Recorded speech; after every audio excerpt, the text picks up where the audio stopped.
Junction, Kochuveli Antyodaya Express. Coach position from engine. First, general compartment.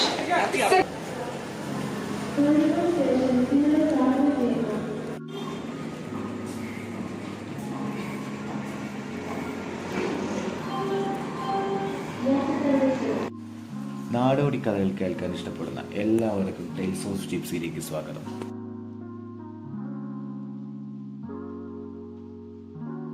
അപ്പോൾ ഈ യാത്ര എങ്ങോട്ടെന്ന് വെച്ചാൽ എൻ്റെ അമ്മയുടെ ഒരുപാട് കാലത്ത് ആഗ്രഹമായിരുന്നു കൊല്ലൂർ മൂകാംബിക ക്ഷേത്രത്തിലേക്ക് ഒരു യാത്ര പോകുന്നു. അമ്മയുടെ ഒപ്പം എനിക്കും ആഗ്രഹമുണ്ടായിരുന്നു. ഞാൻ ഇതുവരെ അത് സ്ഥലം വിസിറ്റ് ചെയ്തിട്ടില്ല. അപ്പോൾ ഒരുപാട് കാരണങ്ങൾ കൊണ്ട് അത് മാറി മാറി പോയിക്കൊണ്ടിരിക്കുകയായിരുന്നു. അപ്പോൾ അതിന് കറക്റ്റായിട്ടുള്ള സമയം ഇപ്പോഴാണ് വന്നെത്തിയിരിക്കുന്നത്. അപ്പോൾ കോഴിക്കോട് റെയിൽവേ സ്റ്റേഷനിൽ തുടങ്ങുന്ന ട്രെയിൻ യാത്ര അവസാനിക്കുന്നത് മൂകാംബിക റോഡ് ബൈന്ദൂർ എന്ന സ്റ്റേഷനിലാണ്. അപ്പോൾ ഒക്ക എക്സ്പ്രസ്സിലാണ് പോകുന്നത്. ഡെയിലി 2 പ്രാവശ്യമാണ് ഒക്ക എക്സ്പ്രസ് ഇവിടെ സ്റ്റാർട്ട് ചെയ്യുന്നത്. 16338 ആണ് വണ്ടി നമ്പർ. എല്ലാ വ്യാഴാഴ്ചയും ശനിയാഴ്ചയാണ് ഒക്ക എക്സ്പ്രസ് ഓടുന്നത്. അതിൽ 2 വണ്ടികളുണ്ട് ആ സ്റ്റേഷനിൽ. ഒന്ന് നേത്രാവതി, പിന്നെ ഒന്ന് ഒക്ക എക്സ്പ്രസ് ആണ്. നല്ല ലോങ് പോകുന്നതിനെ കൊണ്ട് ആദ്യമേ റിസർവേഷനിൽ ബുക്ക് ചെയ്തിട്ടാണ് പോകുന്നത്. ഇന്ന് വൈകുന്നേരമായിരുന്നു ടിക്കറ്റ് കൺഫേം ആയത്. അതുകൊണ്ട് തന്നെ പകുതി ആശ്വാസമായി. ട്രെയിൻ കോഴിക്കോട് സ്റ്റേഷനിൽ എത്താൻ തന്നെ ഒരുപാട് സമയം വൈകിയിരുന്നു. ശരിക്കും പറഞ്ഞാൽ 12:10 എത്തേണ്ട വണ്ടിയായിരുന്നു ഒക്ക എക്സ്പ്രസ്. അതും വൈകി ഒരു 1 മണിയൊക്കെ ആയിട്ടുണ്ടായിരുന്നു ട്രെയിൻ കോഴിക്കോട് സ്റ്റേഷനിൽ എത്താൻ വേണ്ടിയിട്ട്. അത് കഴിഞ്ഞ് കണ്ണൂർ എത്തിയപ്പോൾ അവിടെയും ഒരുപാട് സമയം പിടിച്ചിട്ടു. എന്താ അറിയില്ല, വണ്ടി കടന്നു പോകാനാണോ അല്ലെ വേറെ എന്തെങ്കിലും വണ്ടി പോകാനാണോ അറിയത്തില്ല. ഇത് ഓടേണ്ട സമയത്തേക്കാൾ പിന്നെ ഒരുപാട് സമയം വൈകിയാണ് ഓക്ക എക്സ്പ്രസ് ഓടിക്കൊണ്ടിരിക്കുന്നത്. എത്ര യാത്രക്കാരാണ് ഇതിൻ്റെ ഇടയിൽ കിടന്ന് കഷ്ടപ്പെടുന്നത്. ഈ വണ്ടി ഇനി ഗുജറാത്ത് വരെ എത്തേണ്ട വണ്ടിയാണ് ഒക്ക എക്സ്പ്രസ്. സമയം ഇപ്പോൾ ഏകദേശം 2:30-3 മണീൻ്റെ അടുത്തായിട്ടുണ്ട്. എല്ലാവരും ഉറങ്ങി. അപ്പോൾ ട്രെയിനിലുള്ള വളരെ കുറച്ച് ആൾക്കാർ മാത്രമേ ഉറങ്ങാണ്ടുള്ളൂ. വണ്ടി മൂവാത്തിന് കൊണ്ട് മാത്രം. ബാക്കി എല്ലാവരും സ്റ്റേഷനിൽ നല്ല ആക്റ്റീവാണ്. വെള്ളമൊക്കെ കൊണ്ടുപോകുമ്പോൾ ചേട്ടനൊക്കെ പോകുന്നുണ്ട് സൈഡിൽ കൂടെ. ഒരുപാട് സമയം വണ്ടി പിടിച്ചിട്ടുണ്ട്. എന്തായാലും ഇനി മൂകാംബിക ബൈന്ദൂർ എത്താൻ നല്ല ലേറ്റ് ആവുമെന്നാണ് വിചാരിക്കുന്നത്. 7 മണിയാണ് കാണിച്ചത്. ഇനിയിപ്പോൾ അവിടെ എത്താൻ ഏകദേശം ഒരു 8 മണി 9 മണീൻ്റെ അടുത്ത് എന്തായാലും സമയമെടുക്കും.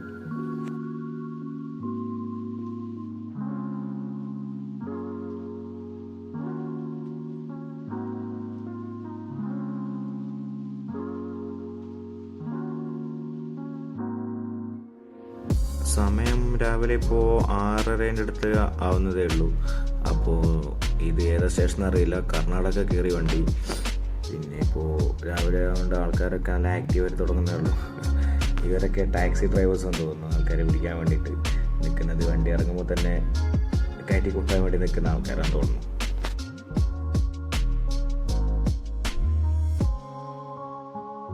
വണ്ടി അത്യാവശ്യം തന്നെ എല്ലാ സ്ഥലത്തും പിടിച്ചിട്ട് തന്നെ പോകുന്നത്. എന്താണെന്നറിയില്ല, മുന്നോട്ടേക്കുള്ള ഏതോ ട്രാക്ക് സിംഗിൾ ട്രാക്കാണ് പോകുന്ന വഴിക്ക്.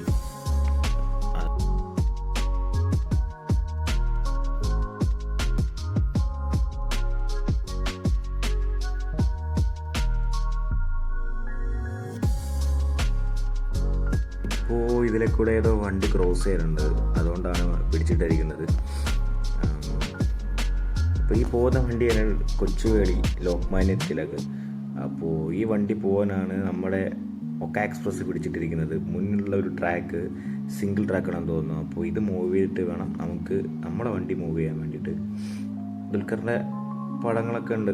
നമ്മുടെ വണ്ടി കയറുമ്പോൾ തന്നെ നമ്മൾ കേരളത്തിലേക്കാണ് പോകുന്നതെന്നൊരു ഫീലൊക്കെ കിട്ടാൻ വേണ്ടിയിട്ടാണെന്ന് തോന്നുന്നു. സഞ്ജു സാംസൺ, ദുൽഖർ സൽമാൻ്റെ പരസ്യം, മൂവിയുടെ പരസ്യമൊക്കെ ട്രെയിൻ നമ്മൾ ഒട്ടിച്ച് വെച്ചിട്ടുണ്ട്. ഇവിടുത്തെ ട്രാൻസ്പോർട്ടേഷന് വേണ്ടി യൂസ് ചെയ്യുന്ന ലോക്കൽ ചരക്ക് ഗതാഗതം ലോറി ആണിത്, ഗുഡ്സ് ട്രെയിൻ. ഇങ്ങോട്ട് വന്നാൽ നമുക്ക് ഇങ്ങോട്ട് കുറേ കാഴ്ചകൾ ശരിക്കും പറഞ്ഞാൽ. സൂറത്ത് എന്നുള്ള സ്ഥലത്താണ് ഇപ്പോൾ എത്തിയിരിക്കുന്നത്. അധികമുള്ളത് മഹാരാഷ്ട്ര വണ്ടിയിട്ടാണ്, ലോറികളാണ്. മഹാരാഷ്ട്ര രജിസ്ട്രേഷൻ വണ്ടികളാണ് ഉള്ളത്. ദൂരയാത്രയ്ക്ക് വേണ്ടി ഏറ്റവും കൂടുതൽ ഉപയോഗിക്കുന്നത് ഇതാണ്. ചരക്ക് ലോറി കയറ്റിയിട്ട് ലോറി എടുത്ത് ട്രെയിനിൽ കയറ്റി കൊണ്ടുവന്ന് ഗുഡ്സ് ട്രെയിനിൽ വെക്കുന്നത് കാണിച്ചാൽ ഇതുവഴി പിന്നെ റെയിൽവേക്ക് നല്ല വരുമാനം കിട്ടുന്നുണ്ട്. ഇതാദ്യമായിട്ടാണോ ഞാൻ കാണുന്നത് ഈ സംഭവം. ചരക്ക് കയറ്റി ലോറി അതെടുത്ത് വണ്ടിനോള് വെച്ചിട്ട് കൊണ്ടുപോകുന്നത്.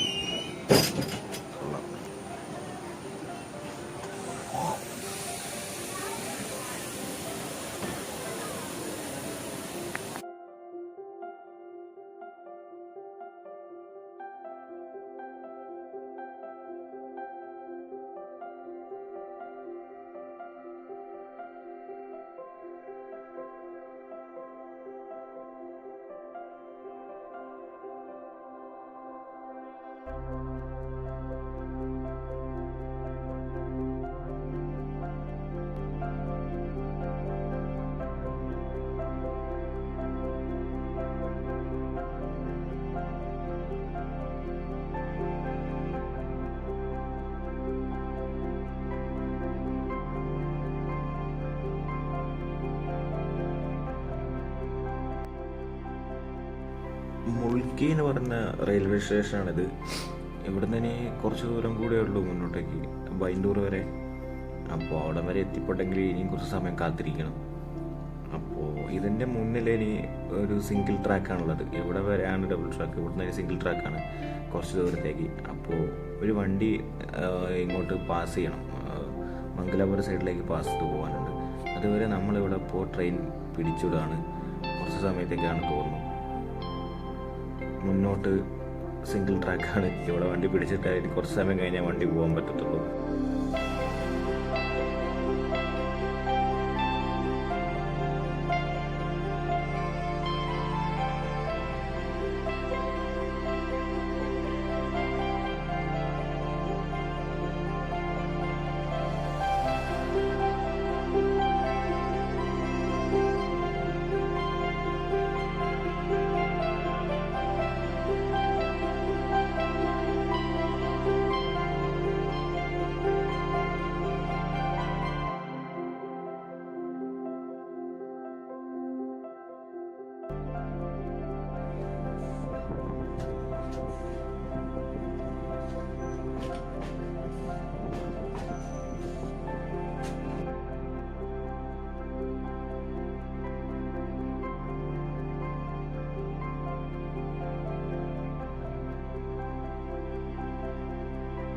ഏറെ നേരത്തെ കാത്തിരിപ്പിന് ശേഷം മൂകാംബിക റോഡ് ബൈന്ദൂർ അവിടെ എത്തിയിരിക്കുകയാണ്.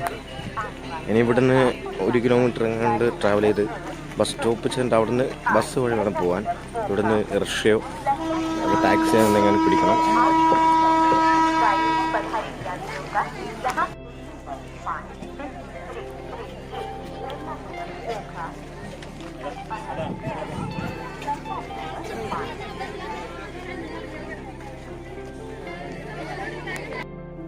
ദൂരത്ത് കാണുന്നത് തുരങ്കാണ്, സിംഗിൾ ട്രാക്ക് ട്രെയിനിൻ്റെ തുരങ്കാണ്. കുറച്ചധികം നല്ല നീളത്തിൽ തന്നെ നീണ്ടു തുറന്ന് കിടക്കുന്ന തുരങ്കപാതയാണത്.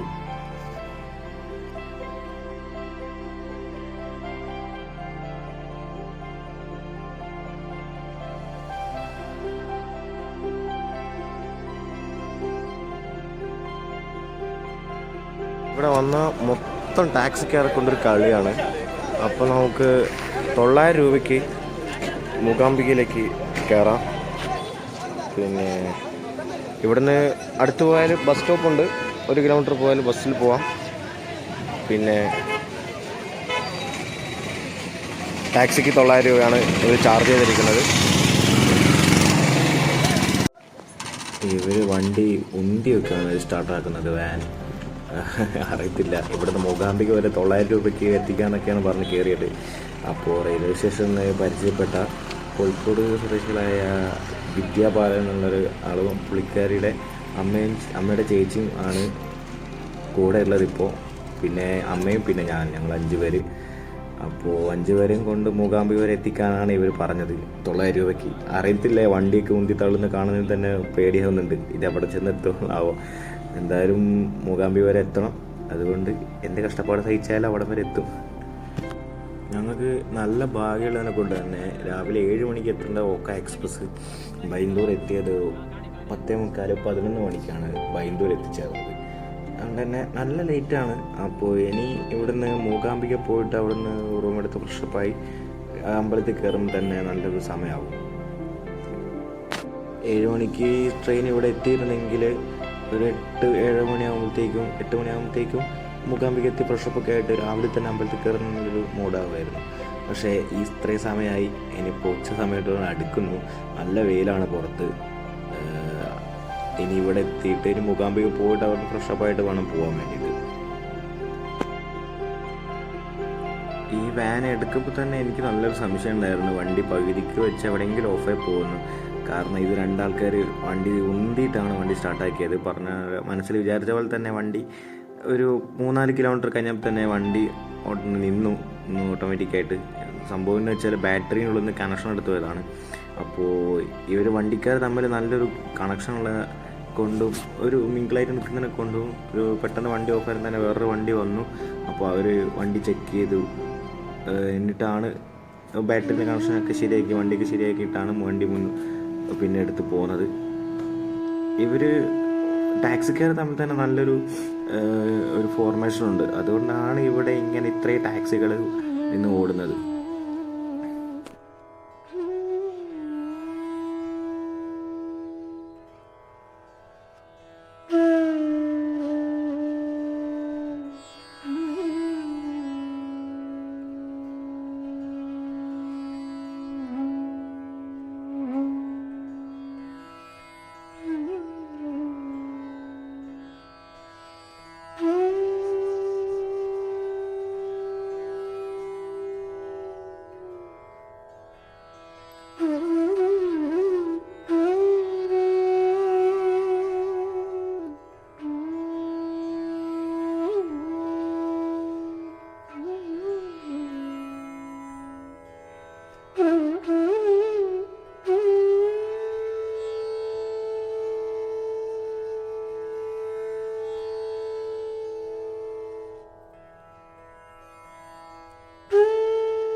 ഇവിടുത്തെ റോഡ് പണിയൊക്കെ നല്ല വേഗത്തിലാണ് നടന്നുകൊണ്ടിരിക്കുന്നത്.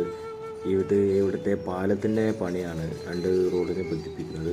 അപ്പോൾ കാട്ടിലൂടെ വന്നപ്പോൾ 2 സൈഡിലും നല്ല അത്യാവശ്യം നല്ല മെയിൻ്റെനൻസ് തന്നെയായിരുന്നു ഉണ്ടായിരുന്നത്.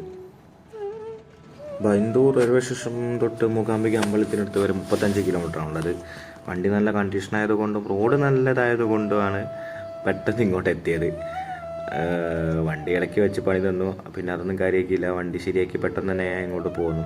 ഏകദേശം ഒരു 12 മണി ആയപ്പോൾ തന്നെ മൂകാംബിക അമ്പലത്തിനടുത്ത് എത്തിച്ചേർത്തിട്ടുണ്ട്. ഇവിടെ മൂകാംബിക ക്ഷേത്രത്തിൻ്റെ അടുത്ത് തന്നെയാണ് ഹോട്ടൽ ബുക്ക് ചെയ്തിട്ടുള്ളത്. അപ്പോൾ അവിടെ ഫ്രഷപ്പ് ആകാൻ വേണ്ടിയിട്ടാണ് ഇപ്പോൾ പോകുന്നത്. ഇവർ ഇന്നും മാത്രമേ ഉണ്ടാകത്തുള്ളൂ വൈകുന്നേരം വരെ. നമ്മുടെ കൂടെ വന്ന ഈ ഫാമിലി വിദ്യേച്ചിയും പിന്നെ അവരുടെ അണ്ടമ്മമാരും ഇന്ന് മാത്രമേ ഉണ്ടാകത്തുള്ളൂ വൈകുന്നേരം വരെ. ഞങ്ങൾ ഇന്ന് ഇവിടെ സ്റ്റേ എടുത്തിട്ട് നാളെ രാവിലെയാണ് തിരിച്ച് ഇവിടുന്ന് വെക്കേറ്റ് ചെയ്യുക. ഇന്ന് അമ്പലത്തിൽ തൊഴുതിറങ്ങിയിട്ട് വൈകുന്നേരത്തിൻ്റെ അടുത്ത് നേരെ ഇവിടുന്ന് ജീപ്പ് ട്രക്ക് ചെയ്താണ് കുടജാത്രയ്ക്ക് പോകേണ്ടത്. ഇവിടുന്ന് ഏകദേശം 45 കിലോമീറ്റർ ഉണ്ട് കുടജാത്രയിലേക്ക്. അത് കഴിഞ്ഞാൽ ഏകദേശം 2 കിലോമീറ്ററോളം നടന്ന് കാൽനടയായിട്ട് തന്നെ മുകളിലോട്ട് കയറി പോകാനുണ്ട്. അമ്മ ഇതൊക്കെ ആലോചിച്ചിട്ട് ഭയങ്കര എക്സൈറ്റഡ്.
അങ്ങനെ അമ്പലത്തിലെ ദർശനവും കാര്യങ്ങളൊക്കെ കഴിഞ്ഞു.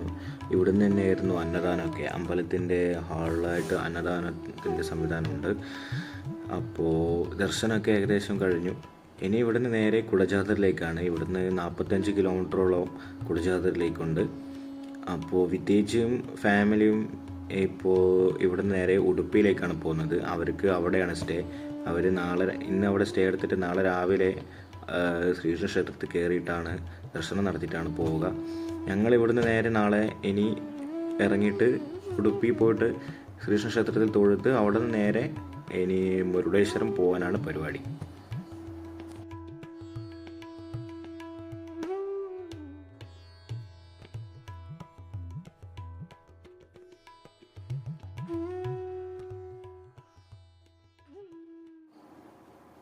അങ്ങനെ അമ്പലത്തിലെ പരിപാടിയൊക്കെ കഴിഞ്ഞു. ഇനി നേരെ കുടജാദ്രിയിലേക്കാണ് പോകേണ്ടത്. സമയം ഇപ്പോൾ ഏകദേശം 3:30 ആയിട്ടുണ്ട്. അപ്പോൾ അധികം വഴുകിക്കഴിഞ്ഞാൽ ഫോറസ്റ്റ് ചെക്ക് പോസ്റ്റ് നിന്ന് അങ്ങോട്ട് കടത്തി വിടില്ല. വൈകുന്നേരം ആയതുകൊണ്ട് തന്നെ തിരിച്ചെത്താൻ നല്ല ലേറ്റ് ആവും. അതുകൊണ്ട് ഇപ്പോൾ പെട്ടെന്ന് തന്നെ പോകണം. ഇവിടുന്ന് കുടജാദ്രി വരെ 470 രൂപയാണ്. 70 രൂപ ചെക്ക് പോസ്റ്റ് അടയ്ക്കാനും 400 രൂപ ഈ ജീപ്പിൻ്റെ ചാർജുമാണ്. എല്ലാം ഫിക്സഡ് റേറ്റാണ് ഇവിടെ.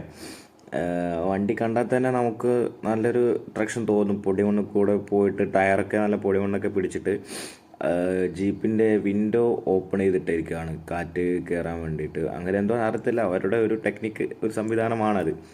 ഡ്രൈവർ നല്ല തിരക്ക് കൂട്ടലാണ്. 4 മണിൻ്റെ മുമ്പിൽ ചെക്ക് പോസ്റ്റ് എത്തിയില്ലെങ്കിൽ അവിടെ അവർ ക്ലോസ് ചെയ്യും. അപ്പോൾ അത് കഴിഞ്ഞാൽ നമുക്ക് അവിടെ കയറാൻ പറ്റില്ല. നമ്മുടെ കയ്യിലെ പൈസയും പോകും അവിടെ വരെ എത്തിച്ചതിനുള്ളത്. അപ്പോൾ പുള്ളിക്കാരെ കണ്ടിട്ട് അത്യാവശ്യം നല്ല സ്കിൽഫുള്ളായിട്ടുള്ള ഡ്രൈവറാണെന്ന് തോന്നുന്നു. 45 കിലോമീറ്റർ എന്നൊക്കെ പറയുമ്പോൾ ഇവിടുന്ന് ഒരു 34 കിലോമീറ്റർ റോഡ് വഴിയാണ് പോകേണ്ടത്. ടാർ റോഡ് കൂടെ തന്നെ പോകേണ്ടത്. അത് കഴിഞ്ഞിട്ട് 9 കിലോമീറ്റർ ഓഫ് റോഡാണ്, പക്ക ഓഫ് റോഡാണ് വരുന്നത്. അതിനുശേഷം 1.5 കിലോമീറ്ററാണ് കാൽനടയായിട്ട് കുടജാദ്രിയിലേക്ക് പോകേണ്ടത്. അപ്പോൾ സമയം വൈകുന്നതിനെ കൊണ്ടും 3 മണിയായിട്ടിൻ്റെ അടുത്തായിട്ടുണ്ട്. അപ്പോൾ ഇത്ര സമയം കൊണ്ട് ചെക്ക് പോസ്റ്റ് എത്തിയില്ലെങ്കിൽ നമുക്ക് അങ്ങോട്ട് കയറാൻ പറ്റില്ല. അപ്പോൾ പുള്ളിക്കാരൻ അത്യാവശ്യം ശ്രമിക്കുന്നുണ്ട് സ്പീഡ് പോകാൻ വേണ്ടിയിട്ട്.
ഏകദേശം 35 കിലോമീറ്റർ ബൈ റോഡ് ട്രാവൽ ചെയ്ത് ജീപ്പിൽ കുടജാദ്രി ഫോറസ്റ്റ് ചെക്ക് പോസ്റ്റിൻ്റെ അടുത്ത് എത്തിയിരിക്കുകയാണ്. ഇവിടെ നമ്മുടെ പേരും മൊബൈൽ നമ്പറും കൊടുക്കണം, പിന്നെ ഏതെങ്കിലും ഒരാളുടെ അഡ്രസ്സും. അതിനുശേഷം നമ്മുടെ കയ്യിൽ ഏതെങ്കിലും പ്ലാസ്റ്റിക് കുപ്പി ഉണ്ടെങ്കിൽ ഒരു കുപ്പിക്ക് 50 രൂപ വെച്ച് ഇവർ ചാർജ് ചെയ്യും. അത് ഡെപ്പോസിറ്റാണ്. നമുക്ക് ആ പ്ലാസ്റ്റിക് കുപ്പി തിരിച്ചു വരുമ്പോൾ 50 രൂപ തിരിച്ച് ഇവരെ കയ്യിൽ നിന്ന് വാങ്ങിക്കാം. വണ്ടിയൊക്കെ ജീപ്പൊക്കെ ബാക്കിൽ തന്നെ നിരനിരയായിട്ട് ഇങ്ങനെ വന്നുകൊണ്ടിരിക്കുന്നുണ്ട്. അതേസമയം അവർക്ക് ഇവിടെ കിടക്കുന്നുണ്ടെന്നതിനെ കൊണ്ട് അത്യാവശ്യം നല്ല സ്പീഡിലാണ് വണ്ടിയൊക്കെ വന്നുകൊണ്ടിരിക്കുന്നത്. ഇവിടെയുള്ള എല്ലാ ജീപ്പും ഒരേപോലെയാണ് മോഡിഫൈ ചെയ്തിരിക്കുന്നത്. എനിക്ക് തോന്നുന്നത് ഇവിടുത്തെ ടെറൈൻ അങ്ങനത്തെ ആയിരിക്കും. കുന്നും മലയും പെട്ടെന്ന് കയറി പോകാൻ പറ്റുന്ന മഹേന്ദ്രയുടെ 550 cc ഉള്ള ഒരു വണ്ടിയാണ്. 150 CDI മേജറാണ് എല്ലാവരും യൂസ് ചെയ്യുന്നത്. അപ്പോൾ ഇവിടെ ചെക്ക് പോസ്റ്റത്തെ പ്രൊസീജിയറും കാര്യങ്ങളൊക്കെ ഏകദേശം കഴിയാനായി.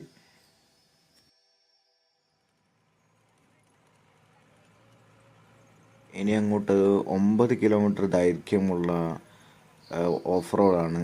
ഓഫ് റോഡ് എന്ന് വെച്ചാൽ കല്ലും മുള്ളും നിറഞ്ഞ തന്നെ നമുക്ക് നടന്നു പോകാൻ പോലും പറ്റാത്ത വഴി കൂടെയാണ് ഈ 4 വീലുള്ള ജീപ്പ് കയറി പോകുന്നതെന്ന് ആലോചിക്കണം. 8 പേരെയും കൊണ്ടിട്ട് 9 പേരുണ്ട് ജീപ്പിൽ, ഡ്രൈവർ അടക്കം. അത്രയും സ്കിൽഫുള്ളായിട്ടുള്ള ഡ്രൈവേഴ്സിന് മാത്രമേ ഇവിടുത്തെ ഈ ഓഫ് റോഡ് ഡ്രൈവ് ചെയ്ത് മേലോട്ടേക്ക് പോകാൻ പറ്റും. അത് കുത്തനെയുള്ള ഗേറ്റാണ്, വളഞ്ഞും പൊളഞ്ഞും പോകുന്നത്. 9 കിലോമീറ്റർ എന്ന് പറയുമ്പോൾ വണ്ടിയിൽ ഇരുന്നിട്ട് ഞങ്ങൾക്ക് തന്നെ വണ്ടീൻ്റെ കുലുക്കം തന്നെ സഹിക്കാൻ പറ്റിയിരുന്നില്ല. അത്രയ്ക്കുണ്ടായിരുന്നു ഇവിടുത്തെ കുണ്ടും കുഴികളും. വേനലായതിനെ കൊണ്ട് പൊടി മണ്ണ് നല്ല പോലെ ഉണ്ട്. ഒരു ജീപ്പ് നമ്മുടെ മുന്നിൽ കൂടെ പോകുമ്പോൾ തന്നെ നല്ല പോലെ പൊടിയൊക്കെ പാറി നമ്മുടെ കണ്ണിലും തലയിലും ഡ്രസ്സിലൊക്കെ അഴുക്കാവും. പിന്നെ വരുന്ന വഴിക്ക് ഒരു മാസ്ക് വാങ്ങിച്ചിട്ടുണ്ടായിരുന്നു ജീപ്പിൻ ഡ്രൈവർ പറഞ്ഞ സ്ഥിതിക്ക്. അത് ഏതായാലും നല്ല കാര്യമായിട്ടുണ്ട്. ഈ പൊടി അധികം വരുമ്പോൾ തന്നെ മൂക്കിലേക്ക് അടിച്ചു കയറാണ്ട് കുറച്ച് പരമാവധി രക്ഷപ്പെട്ടു പോകുന്നുണ്ട്. പക്ഷേ ഈ റോഡല്ല, കാട്ടിൽ കൂടെ മേലോട്ടേക്ക് ഒരു വഴി വെട്ടി അതിൽ കൂടെ 4 ചക്രമുള്ള ഈ ജീപ്പ് പോകുന്നു, അത്രയേ ഉള്ളൂ. ബാക്കിയെല്ലാം സെയിം തന്നെ. ഒരു മരണക്കിണർ പോകുന്ന പോലെയാണ് പുള്ളിക്കാരൻ വണ്ടി ഡ്രൈവ് ചെയ്തുകൊണ്ടിരിക്കുന്നത്. ഓഫ് റോഡ് എന്ന് വെച്ചാൽ പക്ക ഓഫ് റോഡ്. നമ്മൾ ബലമായിട്ട് പിടിച്ചിരിക്കണം, എന്നാലേ വണ്ടീൻ്റെ മുകളിൽ നിന്ന് നമ്മൾ തെന്നിപ്പോണ്ടിരിക്കും. വണ്ടീൻ്റെ ഉള്ളിൽ നിന്ന് അതായത് വീണു പോകൊണ്ടിരിക്കും. ഞങ്ങളെ വണ്ടിയിൽ 4 വയസ്സായ ആളും പിന്നെ ഒന്ന് എൻ്റെ അമ്മയും പിന്നെ ഞങ്ങൾ 3 ചെറുപ്പക്കാരുമായിരുന്നു മേലേക്ക് കുടജാത്രയ്ക്ക് പോകാൻ വേണ്ടി ഉണ്ടായിരുന്നത്. വണ്ടിയിലാകെ 8 പേരെ പാടുണ്ടായിരുന്നുള്ളൂ. ഈ റോഡ് തന്നെ നമുക്ക് വെച്ച് നോക്കുന്നത് നമുക്ക് മനസ്സിലാവും, നിങ്ങൾക്ക് തന്നെ കാണാൻ പറ്റും റോഡിൻ്റെ അവസ്ഥ എന്താണെന്ന്. ഈ കാല് നിലത്ത് വെക്കുമ്പോൾ പൊട്ടി മണ്ണിലേക്ക് ഇറങ്ങി പോവുകയാണ് ചെയ്യുന്നത്. അതിൽ കൂടെ ഈ ഓഫ് റോഡ് വണ്ടി മാത്രമേ പോകത്തുള്ളൂ, മോഡിഫൈഡ് ആയിട്ടുള്ള. അതും ഓടിക്കാൻ അറിയുന്ന, ഓഫ് റോഡ് ഓടിച്ച് പരിചയമുള്ള ആൾക്കാർക്ക് മാത്രമേ ഇതിൽ കൂടെ ഇത്രയും സ്പീഡിൽ വണ്ടി കൊണ്ടുപോകാൻ പറ്റും. വണ്ടി ചെറിയ സ്പീഡിലൊന്നും നല്ല പയ്യെന്നല്ല വണ്ടി പോയിക്കൊണ്ടിരിക്കുന്നത്. വണ്ടി നല്ല സ്പീഡിൽ തന്നെയാണ് മേലോട്ടേക്ക് കയറ്റം കയറുന്നത്. നമ്മൾ പിടിച്ചിരുന്നില്ലെങ്കിൽ വണ്ടീൻ്റെ ഉള്ളിൽ നിന്ന് ഊരി നമ്മൾ തെറിച്ച് പൊടി കൊണ്ട് തന്നെ കിടക്കും. അങ്ങനെയാണ് കാണുന്നത്. എനിക്ക് ശരിക്കും കാണാം റോഡിൻ്റെ ഏറ്റവും പരിതാപകരമായ അവസ്ഥ. വേനലിലും ഈ റോഡ് ഇങ്ങനെയാണെങ്കിൽ മഴക്കാലത്ത് കുടജാത്രയൊക്കെ ട്രെക്കിങ് അതൊരു വല്ലാത്തൊരു ഫീൽ തന്നെയായിരിക്കും.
1.5 കിലോമീറ്റർ നീണ്ടു നിന്ന കാൽനട യാത്രയുടെ അവസാനം കുടജാദ്രിയുടെ മുകളിലെത്തിയിരിക്കുകയാണ്.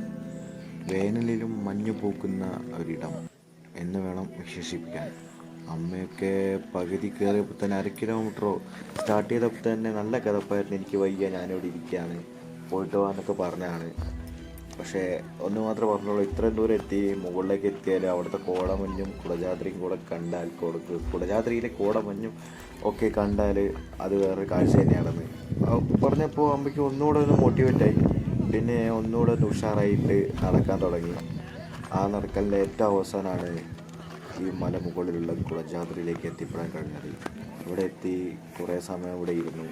നമ്മൾ ശരിക്കും പറഞ്ഞാൽ കുടജാദ്രിൻ്റെ മുകളിൽ മലയാളീസ് മാത്രമേ ഉള്ളൂ. ഒരു കല്ലെറിഞ്ഞ് മേലോട്ടേക്ക് എറിഞ്ഞ് അത് തലയിൽ വന്ന് വീഴുന്നത് ഒരു മലയാളിയുടെ തലയിലാന്ന് പറയാം. മുകളിലെത്തിയാൽ അത്യാവശ്യം നല്ല ലേറ്റ് ആയതിനെ കൊണ്ട് മുകളിൽ അധിക സമയം സ്പെൻഡ് ചെയ്യാൻ പറ്റിയിട്ടില്ല. ഒരു 10-20 മിനിറ്റ് മാത്രമേ അതിൻ്റെ മുകളിൽ നിൽക്കാൻ പറ്റിയിരുന്നുള്ളൂ.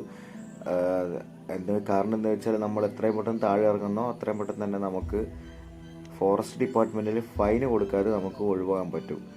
ഇനിയിപ്പോൾ തന്നെ ഇനി മൂകാംബിക എത്തണമെങ്കിൽ രാത്രി ഒരു 8-8:30-9 മണി എന്തായാലും ആവും.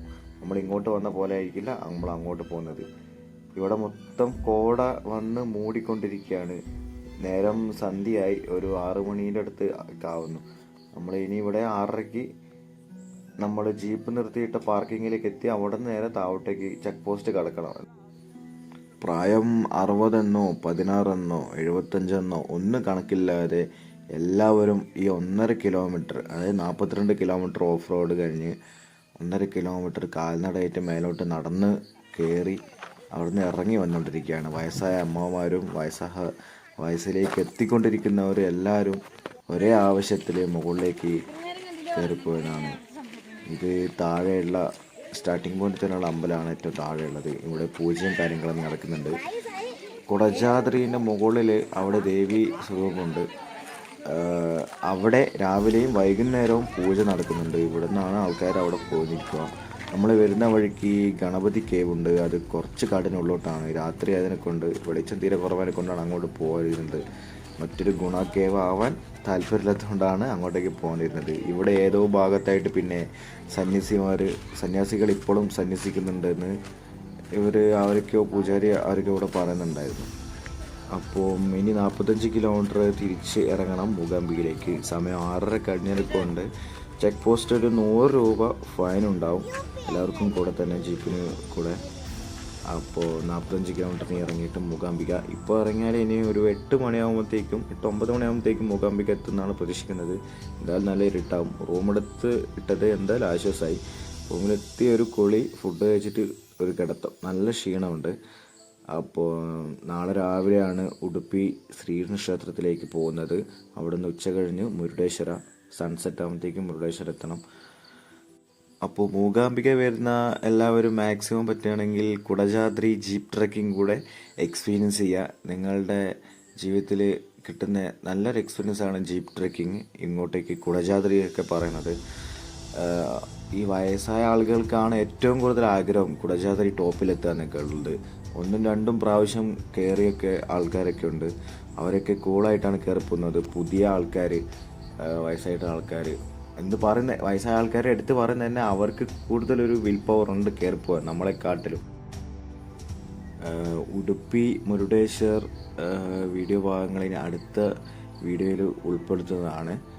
അപ്പം എല്ലാവർക്കും ഈ വീഡിയോ ഇഷ്ടപ്പെട്ടിട്ടുണ്ടെന്ന് വിചാരിക്കുന്നു. ഇഷ്ടപ്പെട്ടിട്ടുണ്ടെങ്കിൽ ലൈക്ക് ചെയ്യുക, കമൻറ്റ് ചെയ്യുക, സബ്സ്ക്രൈബ് ചെയ്യുക.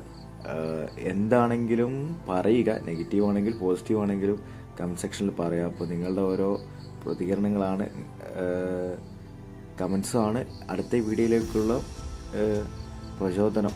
ഇതിൽ നിന്നുള്ള ഓരോ പോരായ്മകൾ കണ്ടിട്ട് അടുത്ത വീഡിയോയിലേക്ക് ഇമ്പ്രൂവ് ചെയ്ത് കൊണ്ടുവരാൻ ഞാൻ ശ്രമിക്കും. അപ്പോൾ നിങ്ങളുടെ അഭിപ്രായങ്ങളൊക്കെ രേഖപ്പെടുത്തുക. കാഴ്ചകളും ദൂരങ്ങളും യാത്രകളും ഒരിക്കലും അവസാനിക്കുന്നില്ല. എല്ലാത്തിൻ്റെയും തുടക്കം മാത്രമാണ്.